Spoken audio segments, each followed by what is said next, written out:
நல்ல நேரம் பார்த்து ஜோசியம் பார்த்து உருப்பட்டதாக ஒருத்தரும் இல்லை, ஜோசியக்காரன் உட்பட. அவனே உருப்பட மாட்டான். எல்லா ஜோசியக்காரனும் போயிட்டு பாருங்க, அவன் வீட்டு நிலைமை என்னென்ன, அவன் பிள்ளைகள் நிலைமை என்னென்ன. எனக்கு நண்பர்களாக இருக்காங்க, அது வேற. நீ ஜோசியம் பார்க்கறத விடுற, அப்பதான்டா உருப்படுவேன்னு சொல்லிட்டு வருவேன். நோ அதுலலாம் நீங்க இவ்வளவு தலையை விட்டுறக்கூடாது. அதெல்லாம் மோடி மஸ்தான் வேலைகள். இந்த ஜோசியமும் நல்ல நேரமும் மற்றதுக்கு நான் போக விரும்பல.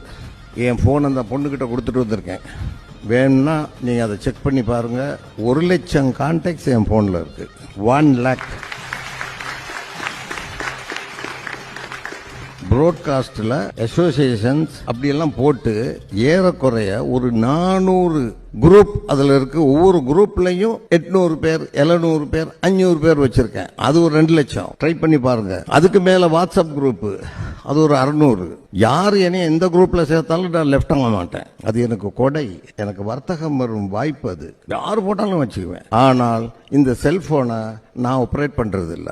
ஏன்னா அதுக்குரிய நேரம் எனக்கு இல்லை. இதுக்கு 2 பேர் சம்பளத்துக்கு வச்சிருக்கேன். காலையில 6ல இருந்து 2 மணி வரைக்கும் ஒரு பொண்ணு, 2 மணில இருந்து ராத்திரி 10 மணி வரைக்கும். இங்க இருந்து கனெக்ஷன் கம்ப்யூட்டர் வழியால எல்லாத்தையும் பார்ப்பாங்க, பதில் சொல்லுவாங்க, பார்ப்பாங்க, பதில் சொல்லுவாங்க, பார்ப்பாங்க, பதில் சொல்லுவாங்க. அதி முக்கியம்னா மட்டும் எனக்கு ஒரு டெக்ஸ்ட் மெசேஜ் தான் அனுப்புவாங்க. அதுல நான் தெரிஞ்சுக்குவேன் இவர் என்ன பேச விரும்புறாருன்னு. மற்றபடி வர்ற போன்கள் டிரான்சாக்சன் எல்லாம் பல்லாயிரம். அதுக்கெல்லாம் 2 பேர் இருந்து அதை ஆபரேட் பண்ணிக்கிட்டு இருக்காங்க. அது பிசினஸ் மாடல், பிசினஸுக்கான கருவி. ஒரே ஒரு குரூப், சிங்கப்பூர் டூர் குரூப், 15 பேர் போட்டா போதும். அன்றைய தொழில் நிறைவு. காலையில போட்டுருவாங்க டூர் பேக்கேஜ் எல்லாருக்கும். அது பாட்டு போய்கிட்டே இருக்கும். குறைஞ்சது 30 பேர் வந்துருவாங்க. இந்த செல்போன் மூலம் மட்டுமே என்னுடைய பிசினஸ் டபுளாக நடக்கிறதுக்கு இந்த செல்போன் மட்டுமே காரணமாக இருக்கு. தேவையுள்ளவனை கனெக்ட் பண்றதுக்கு இதை தவிர வேற வழி இல்லை. ஆகவே MBA ஸ்டூடெண்ட்ஸ் எல்லாருக்குமே சிரமம்னு நினைக்காதீங்க. போன் வர்றது சிரமம், மெசேஜ் வர்றது சிரமம். அதுக்கேற்ற மாதிரி ஆளுகள் வச்சுங்க. சில சங்கடங்களை சகித்துத்தான் ஆக வேண்டும்.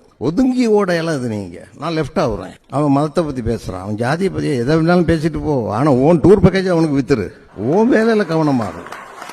அவன் பாலிசிக்கு நீ ஏன் போற? அவன் எதையாவது பண்ணுவான், ஜோசியம் சொல்லுவான். அதெல்லாம் அது அவன் வேலை, ஏன் வேலை இல்லை. ஜோசியம் பார்க்கறது, நல்ல நேரம் பார்க்கறது,